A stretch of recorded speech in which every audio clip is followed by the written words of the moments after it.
Hello दोस्तों, स्वागत है आप सभी का। ये जो वेल्डिंग, सोल्डरिंग और ब्रेजिंग है, इलेक्ट्रीशियन थ्योरी का सबसे कमजोर पार्ट होता है। यहाँ से क्वेश्चन बहुत कम पूछे जाते हैं।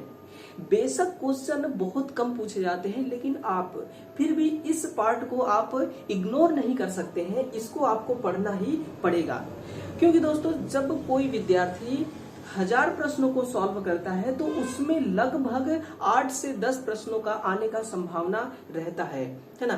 क्योंकि जब कोई विद्यार्थी पूरा मन से तैयारी करता है, पूरा दिल लगा के दोस्तों तैयारी करता है, तो वो 1 साल में जॉब ले लेता है। 1 साल के अंदर वो कहीं ना कहीं सिलेक्शन जरूर हो जाता है। अब 1 साल में वो कितना क्वेश्चनों को सॉल्व करता है? अगर वो प्रतिदिन 50 प्रश्नों को सॉल्व करता है तो 1 साल में वो लगभग 18 से 20 हजार प्रश्नों को वो सॉल्व कर पाता है। इसका मतलब कि जब 20 हजार प्रश्नों को वो सॉल्व करता है तो एग्जाम में सही से 150 प्रश्नों का वो आंसर दे पाता है, तब जाके उसका सिलेक्शन होता है। इसका मतलब दोस्तों चैप्टर चाहे कोई सा भी हो, वीक हो या स्ट्रॉन्ग हो, हर चैप्टर को आपको पूरा डेडिकेशन के साथ पढ़ना है। किसी भी चैप्टर को आप इग्नोर नहीं कर सकते। तो आज हम सॉल्व करेंगे सोल्डरिंग के प्रश्नों को। देखिए बहुत ही दोस्तों पावरफुल प्रश्न है, जो कि बिल्कुल अलग प्रश्न है। आपको इस लेवल का प्रश्न देखने को इतना जल्दी कहीं नहीं मिलेगा। देखिए कंपटीशन जो है ना, वो हर साल दोस्तों बढ़ता ही जा रहा है। उसका जो लेवल है वो एक एक लेवल करके वो आगे बढ़ता ही जा रहा है। ठीक है, तो जब कंपटीशन बढ़ रहा है ना, तो आपका ये जो एग्जाम में पूछा जाने वाला प्रश्न है ना दोस्तों, इसका भी लेवल बढ़ जाता है। तो आपको हाई लेवल का भी क्वेश्चनों को सॉल्व करना पड़ेगा। देखिए पहला क्वेश्चन है कि निम्नलिखित में से वेल्डिंग किसका प्रकार होता है? इसका आंसर देना है आपको कि वेल्डिंग किसका प्रकार है। Mechanical fastening, chemical welding, diffusion, joining या सोल्डरिंग। तो ध्यान देना दोस्तों, मैं आपको एक एग्जांपल से समझा रहा हूं और मुझे पूरा उम्मीद है कि आप इसको बहुत गहनता से समझ जाएंगे। देखिए जब भी किसी प्रोडक्ट का मैन्युफैक्चरिंग करना होता है, मतलब कि मान लीजिए कि कोई केबल है, उस कॉपर का केबल है, उस केबल को किसी प्लांट के द्वारा बनाया जा रहा है। ठीक, तो उस केबल को बनाने की बहुत सारी प्रोसेस होगी, बहुत सारी विधियों द्वारा उस केबल को बनाया जा सकता है। इसी प्रकार से जब किसी प्रोडक्ट को मैन्युफैक्चर करते हैं तो मैन्युफैक्चर करने का जो सिस्टम होता है, मेथड ना, वो बहुत से तरीके के होते हैं। तो उन्हीं में से एक तरीका होता है ज्वाइनिंग का, एक तरीका होता है ज्वाइनिंग का, है ना। तो ध्यान देना दोस्तों, ज्वाइनिंग यहाँ आप हिंदी में भी नोट कर सकते हैं, ज्वाइनिंग। अब ज्वाइनिंग जो है, इसके अंदर भी बहुत सारी विधियां आती हैं, इसके अंदर भी बहुत सारी विधियां आती हैं। तो लिखना, जो पहली विधि है ना, उसको हम कहते हैं मैकेनिकल फास्टनिंग। मैकेनिकल फास्टनिंग, इसको हम क्या कहेंगे? Mechanical fastening. और इसी के साथ में जो दूसरा प्रकार होता है उसको हम कहते हैं सोल्डरिंग, है ना, उसको हम कहते हैं सोल्डरिंग। और इसका जो तीसरा प्रकार है उसी को हम कहते हैं वेल्डिंग। और जो इसका चौथा प्रकार है वो होता है हमारी ब्रेजिंग।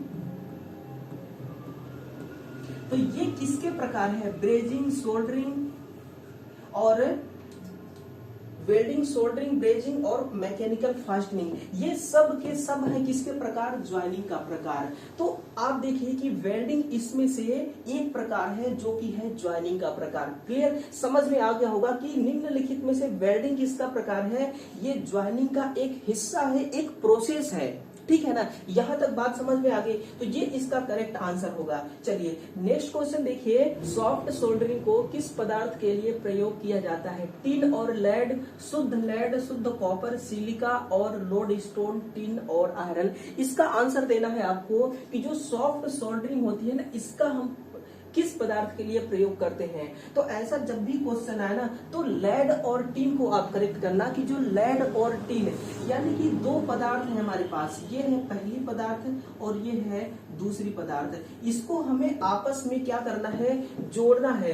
तो हम जोड़ने के लिए क्या करेंगे, लेड और टिन वाले पदार्थ में ही हम सॉफ्ट सोल्डरिंग का इस्तेमाल करके इसको सोल्डरिंग करेंगे। अब ध्यान देना दोस्तों, ये जो हमारी लेड और टिन है ना, इसमें ये जो दोनों पदार्थ हैं ये किसके बने हैं, लेड प्लस टिन के। इसमें लेड और टिन की कितनी मात्रा होगी, तो नोट करना, इसमें 50% लेड होगा प्लस 50% टीन होगा, यानी कि इस पदार्थ में जो लेड और टीन की मात्रा है ना वो बिल्कुल बराबर है, 50-50% जो कि लेड और टीन की है। इसको वेल्डिंग करना है, हमें चिपकाना है जोड़ के, तो हम सॉफ्ट सोल्डरिंग का प्रयोग करेंगे। क्लियर है। अब देखना दोस्तों, अगला क्वेश्चन है कि सोल्डरिंग का सबसे मुख्य लाभ क्या होता है।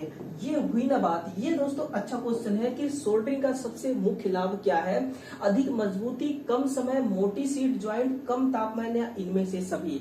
अब बहुत से स्टूडेंट्स का ये आंसर रहेगा कि इनमें से सभी, बट ऐसा नहीं होता है।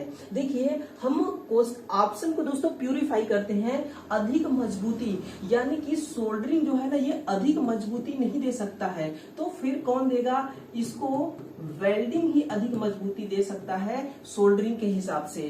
कम समय, आप ये नहीं कह सकते कि सोल्डरिंग का मुख्य लाभ कम समय है, क्योंकि अगर जिसके पास एक्सपीरियंस नहीं है सोल्डरिंग करने का, नो एक्सपीरियंस, जिसके पास कोई एक्सपीरियंस नहीं है सोल्डरिंग करने का, तो इसी सोल्डरिंग को दोस्तों बहुत अधिक टाइम लगाएगा करने में।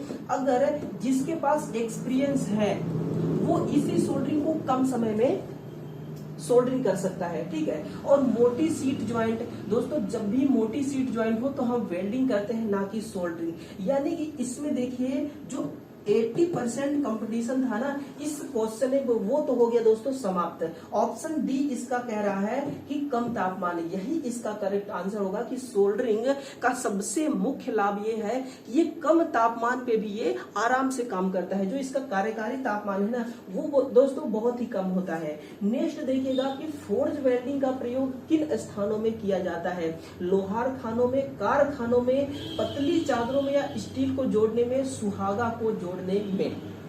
अब देखिए आपको मैं बताता हूं कि एग्जाम में आंसर कैसे आपको ढूंढना है। ठीक है।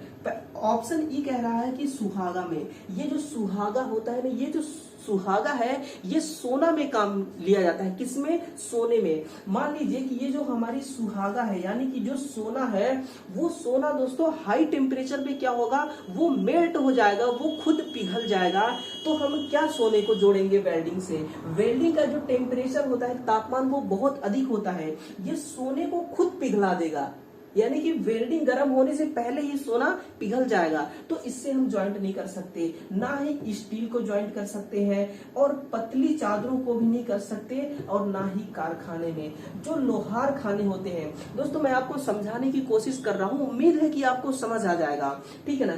क्यों, क्योंकि जो ITA के स्टूडेंट्स होते हैं ना वो लगभग दोस्तों अधिक से अधिक वो रूरल एरिया के होते हैं, है ना, गांव से होते हैं। तो वो बहुत अच्छी तरह से समझ सकते हैं कि जो लोहार खाने होते हैं, जो लोहार होता है वो क्या करता है कि किसी भी एक पदार्थ है, लोहे का पदार्थ है, उस लोहे को वो हिट करेगा, और हिट करने के बाद उस पे हथौड़े की चोट मारेगा, और जो आकार देना होगा उसको ना, उस लोहे को, तो वो आकार वो दे सकेगा। ठीक है। तो इसको कौन सा वेल्डिंग कहते हैं, वो एक वेल्डिंग का ही प्रकार है जिसको हम फोर्ज वेल्डिंग कहते हैं ना। ध्यान रखना, इसको क्या फोर्ज वेल्डिंग कहते हैं, जो लोहार खानों में काम में आता है।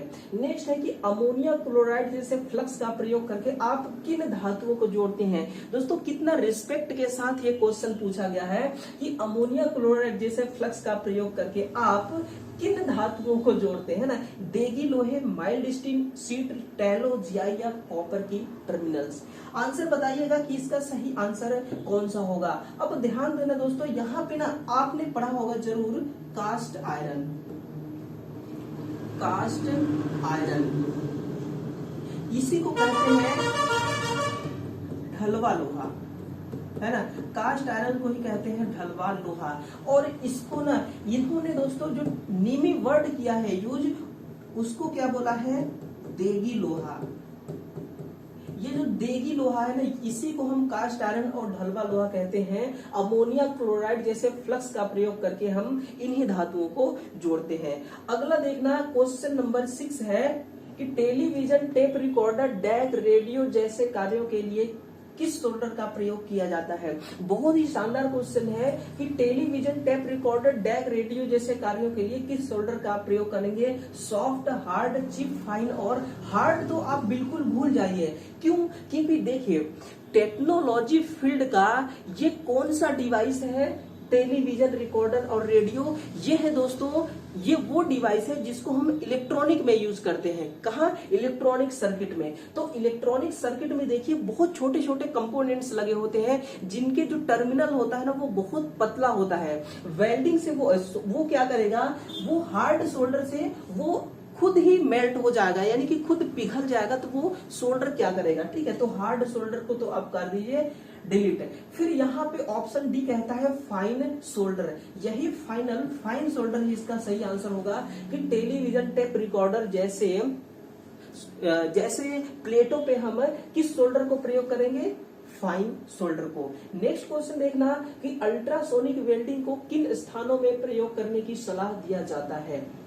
इनमें से सभी, कहीं भी, दोनों में, या पतली से पतली चादरों को या मोटी से मोटी चादरों को। तो करेक्ट आंसर होगा इसका ऑप्शन नंबर डी, पतली से पतली चादरों को अल्ट्रासोनिक वेल्डिंग का प्रयोग करेंगे आप, ठीक है। अब हम थोड़ा सा ये समझने की कोशिश करेंगे अल्ट्रासोनिक क्या होता है। अल्ट्रासोनिक क्या होता है, आपने एक चीज जरूर नोटिस किया होगा कि जब भी वेल्डर किसी भी मटेरियल में वेल्डिंग करता है तो वो अपनी आंखों में एक चश्मा लगाया रहता है, ठीक है। वजह क्या है कि जब किसी भी मेटल में वेल्डिंग रॉड को चिपकाया जाता है तो उसमें से क्या स्पार्किंग होती है, चिंगारी निकलती है। वो जो चिंगारी है ना, उस चिंगारी में से जो प्रकाश निकलती है, उस प्रकाश का जो वेव है, जो उस प्रकाश की जो फ्रीक्वेंसी है वो बहुत हाई होती है ना। अल्ट्रा का मतलब होता है सुपर से भी ऊपर। अल्ट्रा फ्रीक्वेंसी वाली प्रकाश जब हमारी आंखों में पड़ेगी, हमारी आंखों की रेटिना जो है ना, इसमें भी एक प्रकाश है, तो ये प्रकाश को वो प्रभावित कर देगी, उसको नुकसान पहुंचाएगी।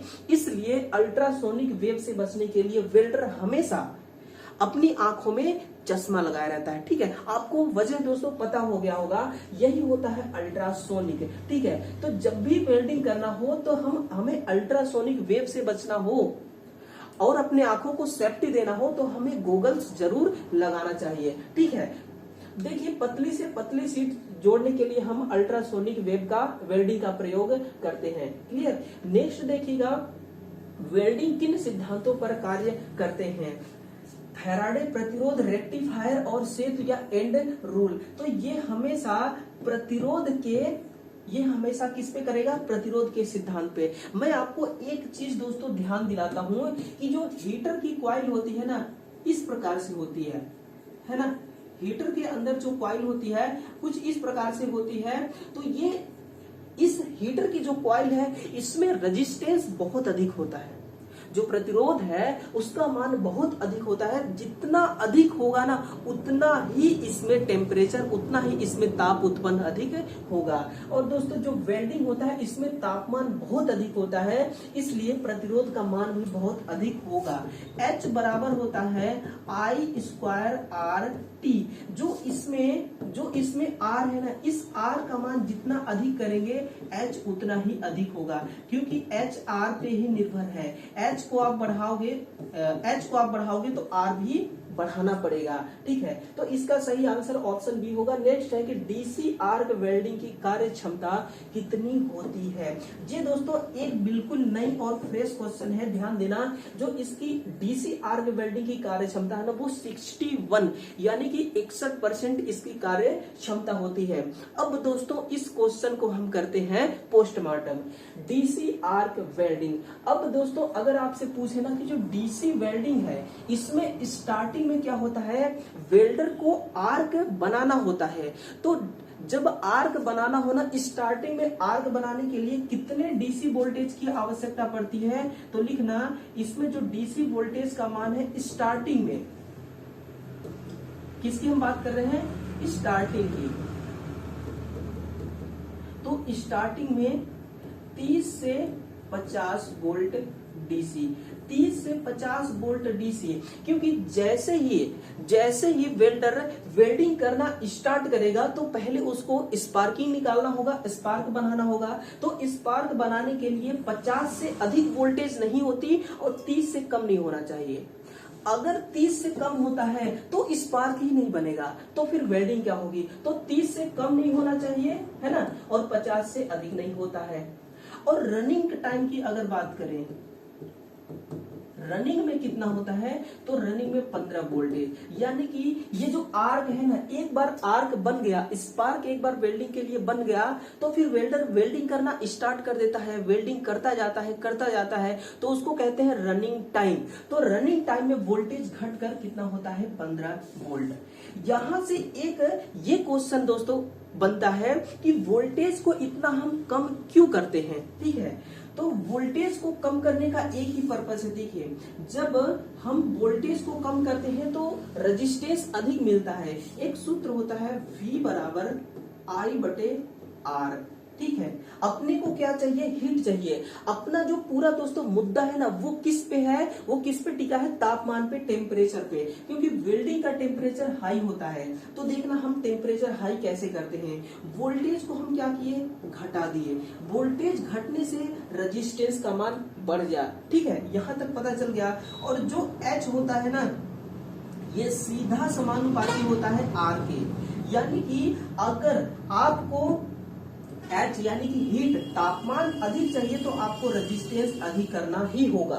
तो आप रेजिस्टेंस को अधिक करने के लिए वोल्टेज को आप करते हैं कम, इसलिए हमें अधिक से अधिक तापमान मिल पाता है, ठीक है। ये तो है दोस्तों वोल्टेज की बात। लेकिन अगर आपसे ये कह दे कि डीसी हमें प्राप्त कहां से होता है, तो लिखना mg सेट से, mg सेट। यह रहता है मोटर, यह है जनरेटर। मोटर जो है ये जनरेटर को घुमाएगी, जनरेटर वोल्टेज बनाएगा और यही वोल्टेज हमें काम आने वाला है, ठीक है ना। अब दोस्तों ध्यान देना, ये जो हमारी, अगर आपसे ये कह देना, अगर आपसे ये कह दे कि जो वेल्डिंग का इलेक्ट्रोड होता है उसको हम डीसी के प्लस टर्मिनल से जोड़ दें इलेक्ट्रोड को, और जो हम जिस पदार्थ पे वेल्डिंग कर रहे हैं उस पदार्थ को अगर हम निगेटिव टर्मिनल से कनेक्ट कर दें, ठीक है ना, यानी कि पॉजिटिव कौन हो जाएगा, electric rod, welding rod positive से, और जो हमारी पदार्थ है, जो हमारी लोहे का पदार्थ है, उसको निगेटिव टर्मिनल से जोड़ दें, तो कितना हीट उत्पन्न होगा, कौन सा टर्मिनल कितना हीट उत्पन्न करेगा, तो देखना इसमें रॉड 2/3 भाग हीट उत्पन्न करेगा और पदार्थ 1/3 भाग हीट उत्पन्न करेगा, ठीक है। ये तो है दोस्तों टर्मिनल्स के बात। अगर आप इसको उल्टा कर दें, यानी कि रोड को आप निगेटिव से और पदार्थ को आप पॉजिटिव से कनेक्ट कर दें, आपने देखा होगा वेल्डर के पास एक वेल्डिंग रॉड होती है, उस रॉड की बात कर रहा हूं। अगर उसको निगेटिव टर्मिनल से जोड़ेंगे और इसको पॉजिटिव टर्मिनल से इस प्रकार से सप्लाई देंगे, तो अब रोड क्या करेगा, 1/3 भाग ये हीट जनरेट करेगा और ये पदार्थ 2/3 भाग ये हीट जनरेट करेगा, ठीक है। अब दोस्तों जो वेल्डर होगा ना, उसको ये मेरी बात बहुत अच्छे से समझ में आ रही होगी, लेकिन कौन सा क्वेश्चन कहां से बन जाए किसी को पता नहीं दोस्तों, हर पॉइंट को नोट करते चलिए। तो ये हो गया डीसी का। अगर आपसे पूछे कि एसी का बताइए दक्षता, तो एसी आर्क का देखिए, एसी आर्क वेल्डिंग की जो दक्षता होती है वो 51% होती है। कितना, 51% वो दक्षता होती है। अब दोस्तों आप ये बताना कि जो DC arc welding, AC arc welding हम कब से पढ़ रहे हैं, ठीक है ना। तो इसमें आप ये बताओ कि ये किस वेल्डिंग का प्रकार है, किस वेल्डिंग का, तो लिखना ये लिक्विड वेल्डिंग का प्रकार है। किसका, लिक्विड वेल्डिंग। आप ये भी लिख सकते हैं द्रव वेल्डिंग, यानी कि वेल्डिंग भी दोस्तों अलग अलग प्रकार के होते हैं, यानी कि एक सॉलिड वेल्डिंग होता है। चलिए नोट करा ही देता हूं, जो वेल्डिंग है ना, ये वेल्डिंग भी कई सारे प्रकार के होते हैं। पहला होता है सॉलिड,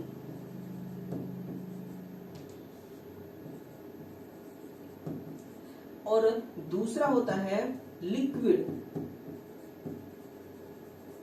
और तीसरा होता है दोस्तों केमिकल। हिंदी में बोले तो ये रासायनिक वेल्डिंग, द्रव वेल्डिंग और ठोस, यानी ठोस, द्रव और रासायनिक वेल्डिंग। तो ये डीसीआर की वेल्डिंग किसका प्रकार है? यहां से एक ऑब्जेक्टिव क्वेश्चन पूछा जा सकता है कि ये लिक्विड वेल्डिंग का प्रकार है। अगला क्वेश्चन देखिएगा, टीआईजी वेल्डिंग अक्सर किन धातुओं पर किया जाता है? सोना, जिंक, सिल्वर, तांबा और एल्यूमिनियम। तो दोस्तों टीआईजी जो वेल्डिंग है ये केवल और केवल एल्यूमिनियम धातु पे ही किया जा सकता है। इसके अलावा टीआईजी वेल्डिंग का प्रयोग और कहीं नहीं कर सकते। क्लियर? अगर आपसे पूछ दे कि जो टीआईजी वेल्डिंग है इसका पूरा नाम बताइए, तो आप लिखेगा टंगस्टन,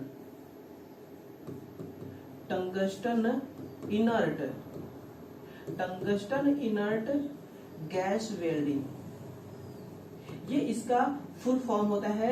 और प्रयोग कहाँ किया जाता है? एल्यूमिनियम जैसे धातुओं को वेल्डिंग करने के लिए। इसके साथ में एक एमआईजी वेल्डिंग होती है, एमआईजी, इसका पूरा नाम लिखिए metal oxide, sorry metal inert,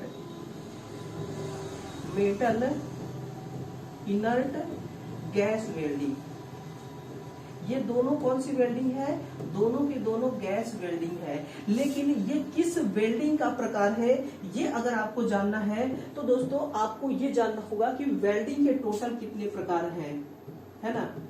जो वेल्डिंग के टोटल प्रकार है ना, वो है, देखिए, पहला है सॉलिड वेल्डिंग, पहला होगा सॉलिड वेल्डिंग, और दूसरा है लिक्विड वेल्डिंग। सॉलिड वेल्डिंग और लिक्विड वेल्डिंग, इसके साथ में तीसरा होगा केमिकल वेल्डिंग, केमिकल वेल्डिंग। तो ये सब वेल्डिंग के प्रकार हैं, ठीक है। केमिकल यानी रासायनिक वेल्डिंग, लिक्विड यानी कि द्रव वेल्डिंग, सॉलिड, और सॉलिड का मतलब कि ठोस वेल्डिंग, ये है सब वेल्डिंग के प्रकार। और ये जो हमारी टीआईजी वेल्डिंग है ना, ये लिक्विड वेल्डिंग का प्रकार होता है। लिक्विड में आर्क, एमआईजी और टीआईजी, ये तीनों वेल्डिंग आते हैं लिक्विड वेल्डिंग के अंतर्गत, ठीक है। केमिकल वेल्डिंग में आता है oxy acetylene, oxy acetylene welding किसमें आती है? ये आती है केमिकल वेल्डिंग में। और सॉलिड वेल्डिंग के अंतर्गत जो हमें अभी अल्ट्रासोनिक वेल्डिंग पढ़ा था, है ना, अल्ट्रासोनिक वेल्डिंग, ये किसमें आता है? ये सॉलिड वेल्डिंग के अंतर्गत आती है। और इसके साथ में रेजिस्टेंस वेल्डिंग, रेजिस्टेंस वेल्डिंग, और भी इसके बहुत सारे प्रकार हैं दोस्तों, ये इसके मोस्ट प्रकार हैं। तो ये होता है टीआईजी वेल्डिंग का फुल फॉर्म। क्लियर? अगला क्वेश्चन देखिएगा, कठोर सोल्डरिंग का कार्यकारी तापमान कितना होता है? 200, 500, 243 या 1000 या 155। दोस्तों ये जो डाटा है ना, ये डाटा ऊपर नीचे होता रहता है। एग्जाम में, किसी एग्जाम में क्वेश्चन तो बिल्कुल सेम रहेगा, लेकिन जो इसका आंसर है ना, जो इसका ये जो डाटा लिखा है, ये ऊपर नीचे होता रहता है। तो मैं आपको ऐसा इसका सटीक आंसर बताऊंगा कि डाटा ऊपर भी हो और नीचे भी हो, तो भी आप इसका करेक्ट आंसर कर सकें। तो देखना, जब भी बात आए कठोर सोल्डर का, तो दोस्तों जो कठोर सोल्डर है ना, ये 300 डिग्री सेल्सियस से कम तापमान पे होता है। कितना? 300 डिग्री सेल्सियस से कम तापमान पे। अगर एक्चुअल डाटा की बात करें तो 243 डिग्री इसका एक्चुअल डाटा है, यानी कि यही इसका कार्यकारी तापमान है। 243 डिग्री सेल्सियस पे ही ये काम करता है। लेकिन ये जो 243 है ना, ये कम भी हो सकता है, यानी कि ये दोस्तों 243 है ना, तो 240 भी हो सकती है, 245 भी हो सकती है, 250 भी हो सकती है।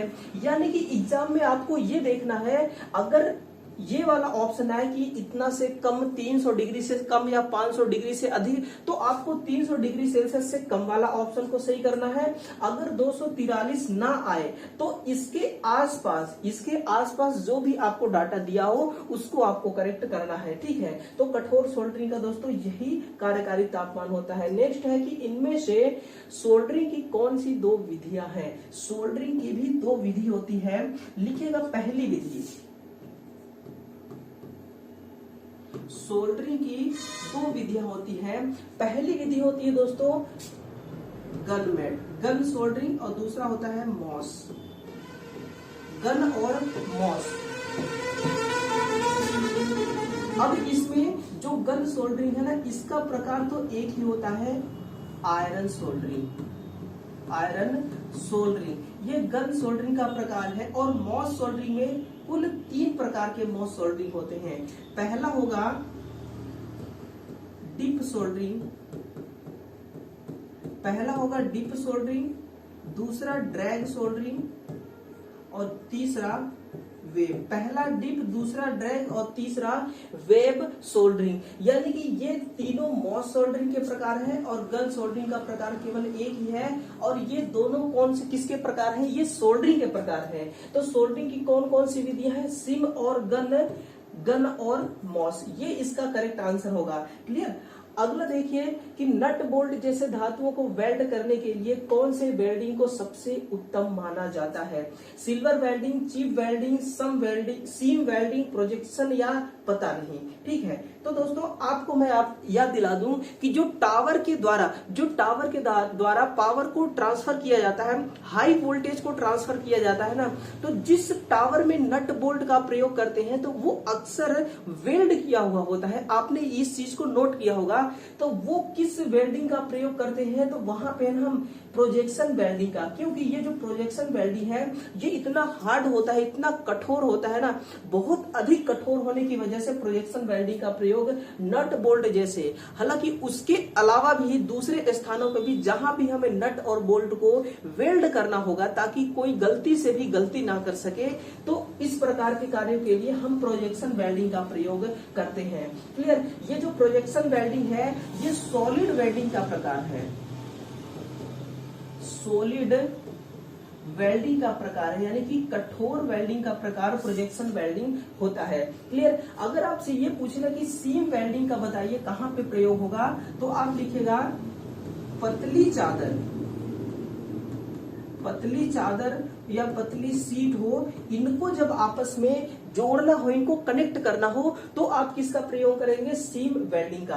देखिएगा अगला क्वेश्चन है कि प्रिंटेड सर्किट बोर्ड के लिए सबसे उपयुक्त सोल्डर है hydrogen solder, oxy acetylene solder, gun solder, deep या इनमें से सभी। आपको करेक्ट आंसर बताना है, इसका सही ऑप्शन कौन सा होगा, ठीक है। तो जो इसमें डीप सोल्डर होगा ना, वही दोस्तों प्रिंटेड सर्किट बोर्ड, मतलब कि पीसीबी, एक इलेक्ट्रॉनिक सर्किट के लिए हम डीप सोल्डर का ही इस्तेमाल करते हैं, ठीक है। मानिए कि ये एक हमारी पीसीबी सर्किट है, यानी कि जो मोबाइल फोन होता है उस फोन के डिस्प्ले के अंदर एक सर्किट होती है जिसको हम मदरबोर्ड कहते हैं, ठीक है ना। वो पीसीबी बोर्ड होता है, ठीक है। उसके अंदर क्या होते हैं? बहुत छोटे छोटे इलेक्ट्रॉनिक कंपोनेंट्स लगे होते हैं, बहुत छोटे छोटे। अब देखिए जब इतने छोटे कंपोनेंट्स होते हैं तो जो उनके टर्मिनल होंगे वो भी तो छोटे ही छोटे होंगे।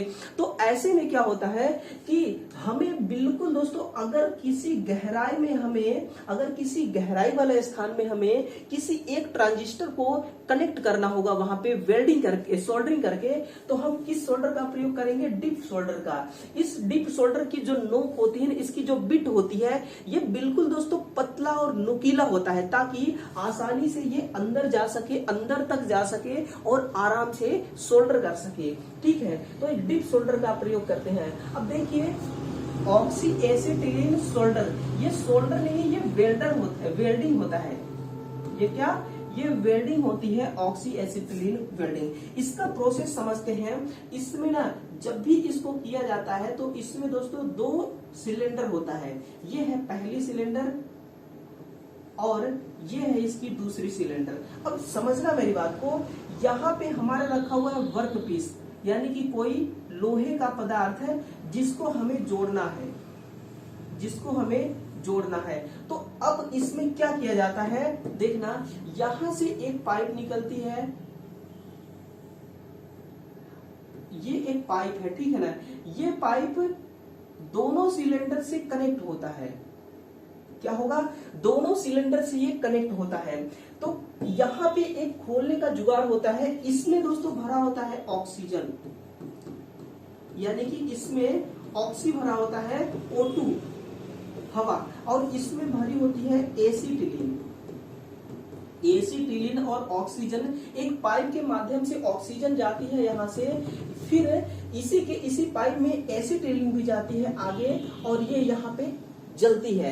ठीक है, जलती कौन है, तो जलता हमेशा दोस्तों ये एसिटिलीन है। ऑक्सीजन का काम सिर्फ इतना होता है कि इसको जलने में मदद करता है। ये एसिटिलीन और अच्छे से जल सके इसलिए ऑक्सीजन यहाँ पे मिलाया जाता है। ठीक है, अब इसमें ये जो ऑक्सीजन और एसिटिलीन है ना, इनमें हाई प्रेशर के साथ इनको इस सिलेंडर में भरा जाता है। अब प्रेशर का यहाँ पे क्या काम है कि जैसे ही एसिटिलीन यहाँ पे जलता है और यहाँ आता है ताकि इसको मेल्ट कर सके, तो होगा क्या कि यहां से जब ये लौ निकलेगी ना, तो ये लौ चारों तरफ फैलने की कोशिश करता है। तो जो प्रेशर होगा ना, वो इस लौ को फैलने नहीं देगा। पर्टिकुलर एक डायरेक्शन में जहां पे आपको वेल्डिंग करना है, तो उसके पर्टिकुलर डायरेक्शन प्रोवाइड कराएगा। यानी कि यहाँ पे आपको वेल्डिंग करना है इस पार्ट में, तो जो यहाँ से लौ निकलेगा, समझना मेरी बात को, जो यहाँ से लौ निकलेगा वो लौ एक प्रेशर के साथ निकलेगा, और जहां पे आप ले जाना चाहेंगे ना, वहीं पे जाके ये प्रेशर के साथ ये लौ वहां पे जलने लगेगा। नहीं तो ये आग क्या करेगा, ये फैलने लगेगा। ठीक है ना, तो ये काम होता है ऑक्सीजन का कि एसिटिलीन को जलने देता है, एसिटिलीन जलता है, और जो प्रेशर होता है वो क्या काम करता है, एक पर्टिकुलर दिशा प्रोवाइड कराता है इस आग को। ठीक है, ताकि वेल्डिंग, इस लौ को, ताकि वेल्डिंग आराम से किया जा सके। यही होता है ऑक्सी एसिटिलीन वेल्डिंग। क्लियर, ये ऑक्सी एसिटिलीन वेल्डिंग कहां पे, सॉरी, ये किसका प्रकार है, तो ये लिखना, ये एक लिक्विड वेल्डिंग का प्रकार है। किसका, लिक्विड, यानी कि द्रव वेल्डिंग का प्रकार है ना, द्रव वेल्डिंग का प्रकार है। और हाइड्रोजन वेल्डिंग भी इसी तरह होती है। हाई प्रेशर के साथ सिलेंडर में हाइड्रोजन भरा होता है, और फिर अब देखिए दोस्तों, हाइड्रोजन हो या ऑक्सी एसिटिलीन वेल्डिंग हो, इनका प्रयोग ऐसे जगह पे करते हैं ना जहां पे हैवी सीट मेटल होता है, यानी कि मोटी सी मोटी चादर होती है, उसको कट करना हो या फिर उसको हमें सोल्डरिंग वेल्डिंग करना हो, तो हम प्रयोग करते हैं ऐसे स्थानों पे। ठीक है, तो भारी स्थानों पे हम इसको प्रयोग करते हैं। तो जो इसका सही आंसर है ऑप्शन नंबर डी, इसका करेक्ट आंसर होगा कि डिप सोल्डरिंग का प्रयोग करके हम प्रिंटेड सर्किट बोर्ड को प्रिंटेड सर्किट बोर्ड में हम डिप सोल्डर का प्रयोग करते हैं। तो दोस्तों इतना ही क्वेश्चन है आज। आप कमेंट करके बताइए कि ये सोल्डर वाली क्लास आपको कैसी लगी, और हर विद्यार्थी जो इस क्लास को देख रहा है, कम से कम एक विद्यार्थी के पास, यानी कि उस विद्यार्थी तक इस क्लास को आपको पहुंचाना है जिस विद्यार्थी को वास्तव में जरूरत है इस क्लास की, जो तैयारी कर रहा है जॉब के लिए, उसके पास दोस्तों इस क्लास को आपको जरूर पहुंचाना है।